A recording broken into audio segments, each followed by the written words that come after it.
Recently, the Pokemon community has been running wild with a crazy theory regarding humans fusing with Pokemon. And I remember that when I first heard about this theory, I said to myself, no way in hell, but believe it or not, there's actually quite a bit of evidence for it. So, in a nutshell, the purpose of this video is to explain said theory, and also for me to give my own thoughts on whether or not I think it's actually gonna happen, as well as if it's a good or bad idea for the Pokemon franchise. Okay, so basically the theory goes like this. If you take a look at the Japanese logos for Pokemon Sun and Moon, you can see these diamond-shaped items near the top. Many have written this off as something inconsequential, but that's definitely a mistake. And the reason for that will become evident the second you take a look at the titles for X and Y. In quite literally the exact same places, you have none other than a Mega Evolution logo. Meaning Game Freak hinted at the Mega Evolution mechanic in the very titles of the Gen 6 games. The point I'm trying to make here is that Game Freak isn't going to put a symbol or logo in the title for their games if it doesn't mean something significant. Which means that whatever the diamond-shaped objects in the titles for Sun and Moon are, they mean something. The only question is, what? Well, here's a possible answer.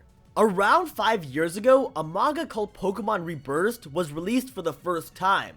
This manga was centered around the idea of humans fusing with Pokemon via what's known as a burst heart. The burst heart is, and I quote, a small diamond-shaped jewel that actually holds a Pokemon inside of it, sealed so its power can be used by anyone wishing to fuse with that Pokemon. Looking at some pictures of the burst heart, I'm sure you guys can see the similarities to the diamond-shaped objects in the Sun and Moon titles. In essence, the human Pokemon fusion theory is that the diamond-shaped objects in these titles are analogous to burst hearts and will allow us to fuse with our Pokemon in Sun and Moon. A major piece of evidence that supports this theory is Ash Greninja. For those of you who don't know, Ash Greninja is an alternate form of Greninja that was revealed last year, which is essentially a fusion of Greninja and Pokemon trainer Ash from the anime series. Specifically, it takes on Ash's appearance in terms of hair and color scheme, especially around the face area. Game Freak has yet to reveal exactly how something like this occurred, but many have been speculating that it's a consequence of the human Pokemon fusion theory I just articulated. You have to admit that it's rather strange Greninja was able to take on the features of a human, but the fusion theory explains everything pretty much perfectly. So, in light of this, what are my own thoughts on the theory? Well, I personally think there are a lot of counter arguments to be made, and I'm still really not 100% sold. There are precisely 3 pieces of evidence which seem to contradict the fusion theory and ultimately put the chances of it happening at around 50-50. The first counter argument to note is that if you take a look at the diamond-shaped objects, note that they're colored differently in each title. Specifically, the object in the title for Pokemon Sun is moon-colored, which yes is an expression I just made up, and the object in the title for Pokemon Moon is sun-colored. This contrasts with the titles for X and Y, in which we see the same generic Mega Evolution logo in each title. What I'm trying to say here is that I think it's much more likely the diamond-shaped objects are just important items pertaining to the legendaries of Sun and Moon, similar to the red and blue orb or the animate and lustrous orb. They seem to be more like specific objects than generic logos for some new mechanic. The second piece of evidence deals with Ash Greninja. Now, in Pokemon Reburst, when you fuse with a Pokemon, you and the Pokemon literally become one. You both combine into a single being. However, when Ash Greninja was revealed in the anime, Ash didn't literally fuse with his Greninja. Instead, his Greninja's appearance only slightly changed to look a little bit more like him, which is different from the Reburst transformation. It could definitely be the case that they're just doing a different take on the Reburst idea, but even still there's an argument to be made here regarding the inconsistency of Ash Greninja with the Reburst manga. Finally, I want to share with you guys a quote from an interview with a prominent Game Freak employee, which is one I've shared countless times in my past videos since it's so damn applicable to 7th generation.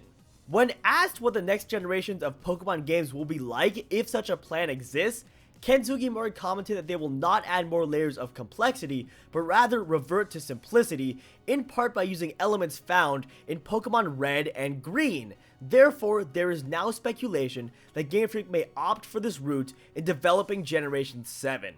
Replace Generation 7 with Sun and Moon in that quote, and I think you guys can see what I'm trying to get at here.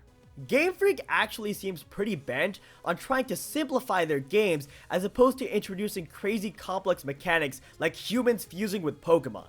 If Sun and Moon introduce such a mechanic, then how in the blue hell is that a return to elements from Red and Green? The bottom line is that the fusion theory does not line up with Game Freak's current philosophy, which is perhaps the biggest argument for why I don't think this is going to happen. Even still, Ash Greninja is a rather difficult piece of evidence to deny here, which is why I'm still pretty torn as to whether this theory will pan out. Finally, let's go ahead and move on to a discussion of my personal opinion on the concept of human-Pokemon fusion, and to be honest guys, I think it's a horrendous idea. Game Freak does not need to introduce any more crazy mechanics if you ask me. I truly believe the simplicity philosophy is the right way to go here. What they need to focus on is giving us over 100 cool new Pokemon, an amazing new region, and improving important things like the storyline. A mechanic like this is the very last thing they should be worried about, in my opinion. However, I must say that I ended up enjoying Mega Evolutions more than I expected, so with this I'm going to keep an open mind and evaluate the mechanic for what it is if it does indeed end up happening. So, to give you guys a final verdict, I guess you could say I disapprove of the fusion theory, but I'm open to changing my mind. Well, alright folks, that is pretty much gonna do it for this video. As always, if you enjoyed, be sure to drop me a like down below and subscribe to my channel if you haven't already for more Pokemon videos in the future. Also, be sure to let me know your thoughts on the fusion theory down below. For one, do you think it's gonna happen? And for two, do you think it's a good or a bad idea? Otherwise, I hope you all have an awesome rest of your day, and I will see you in my next video.